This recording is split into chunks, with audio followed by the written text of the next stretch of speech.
thanks Ray for the introduction, and thanks Niall for covering most of the stuff I have to cover as well. It's great, it saved me half my time anyway. But look guys, first of all, it's great to be here, thanks very much, and I'm delighted to pick one of the warmest rooms in Longford for today's occasion. I'm sure it was built for less fine days than today, but it's great to see a bit of sun anyway, so we'll keep it as long as we can have it for a few more weeks, maybe the rest of the month as well.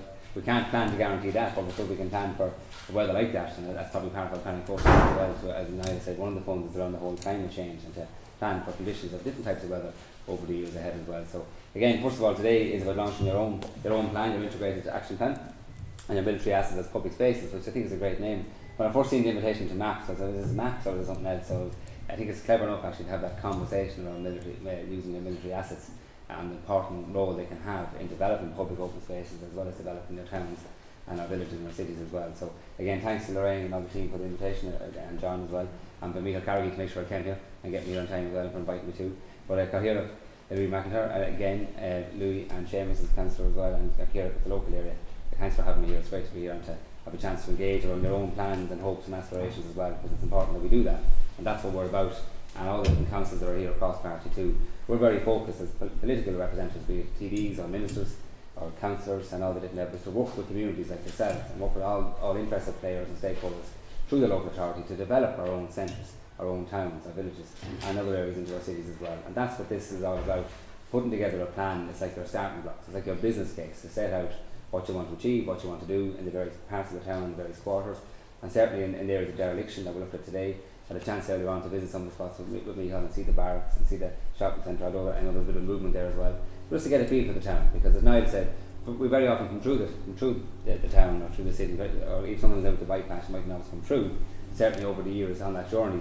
But it was often on a journey through here, which is a pity, because it's only when you actually take up the map and look at the walking tours, you have so much to offer, there's so much potential. And that's what we're trying to do here. And the whole aims of the different funds that we're announcing on the Project 2040 is to release that potential and to put you on a setting off your own ambition, but to help fund that with a combination of taxpayers' money and your own local money, your own local resources, through the local authorities, through enterprise, through the Chamber of Commerce, through the public groups that are here, bringing everyone together and to focus that time and money and skills that you have as well. And I think Lorraine, that's a lot of the work we've been doing through the ORBAC, is actually kind of having that conversation and making those plans, looking at urban centres. But also today, it's about that conversation. And so we're bringing the community together to have that focus around the starting plan of today and the plan for the future. And it's all we here in this room that can make it happen. Our job probably as ministers and TDs is to try to put pots of money together. But it's your own money, it's taxpayers' money that's made available to yourselves in a parcel of funds to try to develop your projects, your ideas, to help your towns and your county as well. So I'm not looking for the job for Longford Tourism, that's Niall. But you can't have them yet, do we? But if you want them as tourism officer, you can have them in a few years' time when we'll finish these plans, you know. But again, I think, as Niall said, there's so much potential, and there's other speakers here more open than me. We'll go into the potential of this area, and that's exactly what we're trying to harness and trying to do as well. So projects such as this integrated action plan are vital for our towns and cities, and can be seen as nothing but a positive step in making Longford a more vibrant town, a town that makes the best use of all available spaces, and is more attractive for residents and tourists alike. And again, as tourists but also as residents, you want to make your towns a place people want to live in, to come back in and live in the centres of them, to live over the shop, but to spend time in, and to start a business in, to create jobs, and to win investment. And that's what the whole idea of having these different funds is, to make your towns more attractive, more accessible, and just basically nicer places to hang out, and that's what we're trying to achieve here as well. So as Niall has mentioned earlier, the government launched Project Ireland 2040, which again, it's an overarching policy and a planning framework for the social, the economic and the cultural development of Ireland. It sets the context and the impetus for bringing life and economic activity back to towns such as Longford. And again, with Project Ireland 2040, it's taken a long-term view of this country, of each and every county, each and every town and village, and see how do we best plan for that. How do we plan best for the next 1 million people living in this country? And we know that's coming. How do we best cater for the next 600,000 jobs, or 500,000 houses that we need? You're just talking a bit close, some of the Baptists can't hear. Okay, probably shout a bit louder.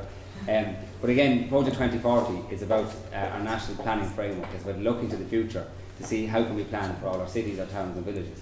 And it's out of that then we have the different funds to bring a focus to it as well, because having the long-term plan, setting out the targets and the aims of how to move the population around, where the jobs will be, where the people will live, that's one part. But then to make that happen, you have to back it up with money.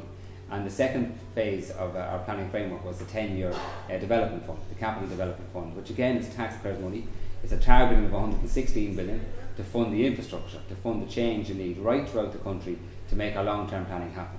And that's why I'm delighted that it's a whole of government approach, bringing all our government partners together and working together under the direction of people like Niall. And I can tell you that Niall and his planning team put a lot of work into this over the last 3 or 4 years. And we did try to consult with people as much as we possibly could. And this is another part of that, having this local area plans, having these integrated plans that involve all of yourselves. Have the conversation, get your ideas. That we're covering all the aspects of this to make sure that we're covering the health, the education, the social housing and so on. And that's what we're trying to achieve here as well. So again, I'm delighted to be here to be part of that and to be part of the launch as well. The rejuvenation and the regeneration of our towns and villages is a major part of our work too. And the fund that we announced last week, and that we had a workshop on the launch today in Portlaoise with Minister Murphy, Charlie Flanagan and a few other government ministers along with Niall here, focusing in on the work of that fund. And Niall has outlined there's different projects over the kind of different focus, but initially over the next 3 or 4 months we're looking for shovel-ready projects that are ready. They're category A, and then category B are projects that will fund through 19 and 20 as well.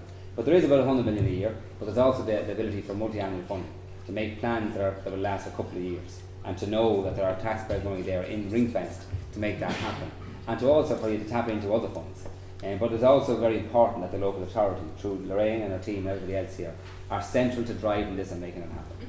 We want everyone to come together, all the different community groups, the different chamber of commerces, the different commercial groups, retail, community groups and so on. But someone has to make it happen.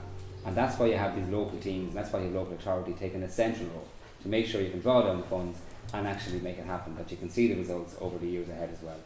I won't go into the whole vision because you have your own vision of what you want to achieve here. But it's about utilising space. And when you see, and certainly coming from an urban regeneration point of view, it's a great shame when you drive by and see empty buildings, or buildings that are falling apart or left there for years. And the first part of bringing them back in is to have your own conversation locally. What do you want to use them for? How do you best utilise them? What should be in there? Do with education, I see Christy down there, does education need something in it? From education training, ETV point of view, do you need a health facility? Do you need more town centre housing? Do you need accommodation for people of older years? Do you need some other community project based in the town centre? But again, have that conversation, tease it out, how best to use your buildings. And again, these funds then are to help you make that happen and to realise that ambition as well. And that's what we're trying to achieve here. Because again, Longford and all other towns are going to be growing, and going to be growing at a pace that we haven't seen for the last 10 years. We did see that pace a number of years ago, but we're back in now, and our job is to make sure that the next phase of development doesn't all happen on the East Coast, that we spread it out and spread it around. But a key part of that is that we do it in a plan-led way, not developer-driven, not just popping in a few houses in a field because it was easy on the edge of the town, but to look at town centres, how to really build them back up again. And if you're putting in housing, what else do you need? What's all the services? What's all the infrastructure to service that? And to service your existing houses and your existing community, and to piece it all together as well. And it's a great opportunity, I think, when you stand back for a while, which we've been doing for the last 3 or 4 years, in calmer times, to plan out the future. And now we have the national plan, then we'll have the 3 regional plans, and then you'll have county plans. And all these integrated plans that you have here at a very local level feed into that and make it happen. And again, as I said earlier on, Ray, it's like making a business case to win that money and win investment. If anybody here in business and you go to the bank to get a few pounds, can be easy in some cases, it's hard for most of us.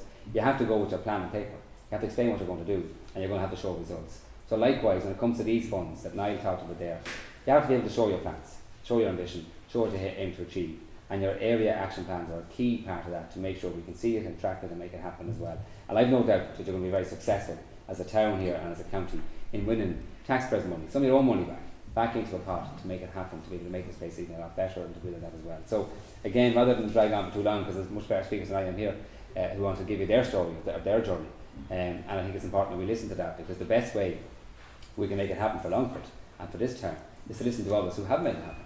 And I've listened to some of the great speeches over the last couple of years from Mary, but certainly from Simon as well, who have been able to tell their story. And very often a journey like this, and probably Lorraine knows this from being involved in the last couple of years with the Orbank, it's not just 1 or 2 years. It's long-term thinking, but making changes every year, so that eventually you can see the results over time, but that eventually it all comes together and you have a new town centre you can be proud of. And again, as I said at the start, one that you want to invest in, invest your time in, invest your money in, and invest, tourism you want to invest in, but also commerce and chambers of commerce and people who want to invest for jobs will come and locate here.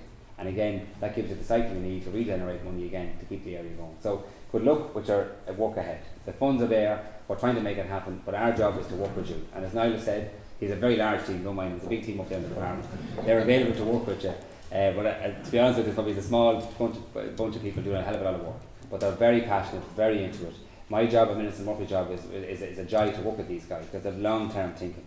We'll have fights along the way too, and we'll all battle out with little bits and pieces, but it's very, very important. The bigger picture is it's about good quality planning, integrating local communities, using space well, and bringing back in empty buildings, and that's what you're doing. So keep up the good work, and thanks very much for having me here today.